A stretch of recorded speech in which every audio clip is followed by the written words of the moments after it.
This Notebook LM video explores the challenge posed by the Gnostics to the authority of early religious institutions. While the Church emphasized hierarchy, rituals, and doctrine, the Gnostics insisted that true salvation came from direct inner knowledge of the divine. They criticized priests, bishops, and even the Creator God of the Old Testament.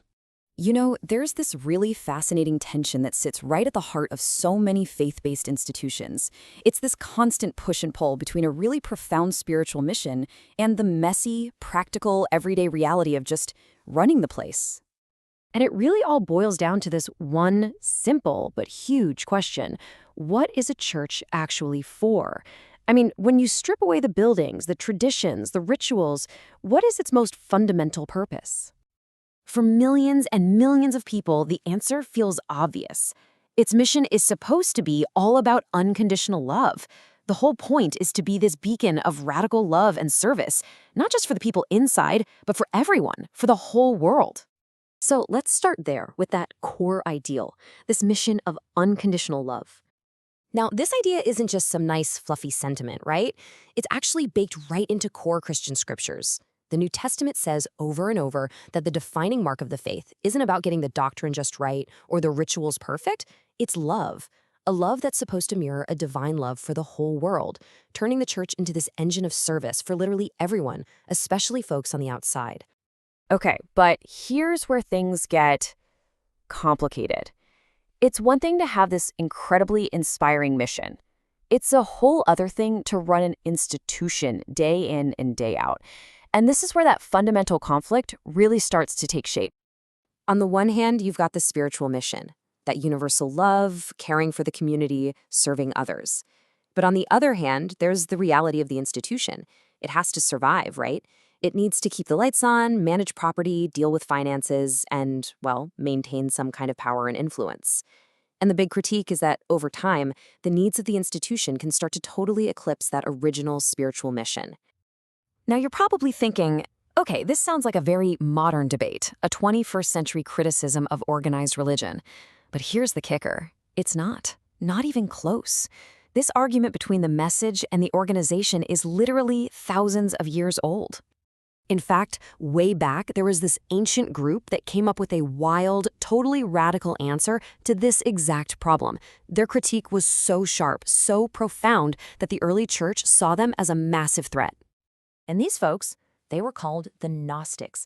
These were mystics, thinkers, spiritual seekers in the early days of Christianity who saw this exact conflict happening as the church started to get bigger and more organized. And their conclusions? Whoa, they were revolutionary. And get this, the Gnostics didn't just poke holes in the church's priorities. Oh no, they went straight for the top. They critiqued the priests, the scriptures, and even the very God that the church was built to worship. So the key to understanding them is this one word, gnosis. It's a Greek word that means knowledge. But this wasn't about knowing facts from a book. This was about a direct, personal, mystical experience of the divine.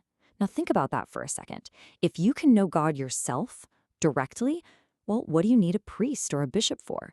They become middlemen you just don't need. You can see why this was a huge threat to the new church hierarchy. But wait, it gets even wilder. They didn't stop there. They made this incredible claim that the God worshipped by the mainstream church, the Creator God from the Old Testament, wasn't the true ultimate God at all. They had a name for him, the demiurge. I mean, you read their texts like the Apocryphon of John, and this demiurge character is just dripping with arrogance. He booms out, "I am God and there is no other beside me," totally clueless that there's this whole other, higher, purely spiritual reality way beyond him. So you see the picture they're painting? This Creator God isn't the real deal. He's an ignorant, flawed, lesser power. They even had nicknames for him like Saklas, which means fool, and Samael, the blind god. And that leads to this bombshell of a conclusion. If the God of the church is a blind, foolish pretender, then all his laws are flawed. And the priests and bishops who claim to get their authority from him, they're flawed too. The whole system is built on a faulty foundation. Yeah, they really didn't pull any punches. I mean, check out this line from one of their texts, The Revolution of Peter. It's a direct shot at the church leaders. They called the bishops and deacons dry canals. What a burn. It paints this picture of them as spiritually empty, just hollow channels with no life-giving water, no real divine connection to offer anyone. Okay, so if the Gnostics basically torched the whole external structure, the church, the leaders, even the God himself, what was their alternative? What were you supposed to do? Well, their answer was to turn inward.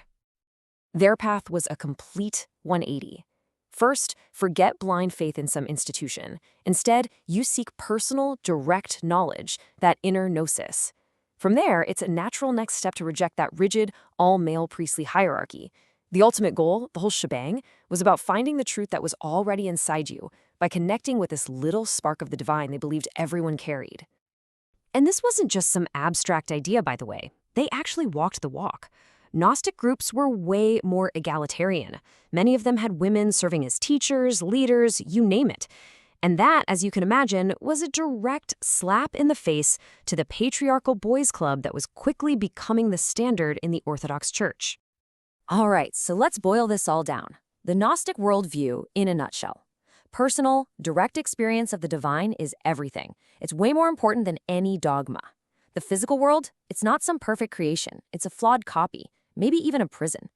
Priests and bishops, you don't need them for salvation. Salvation comes from within, through that liberating spark of inner knowledge, through gnosis. And that's what brings us right back to where we started, with a question that's just as fiery today as it was 2,000 years ago.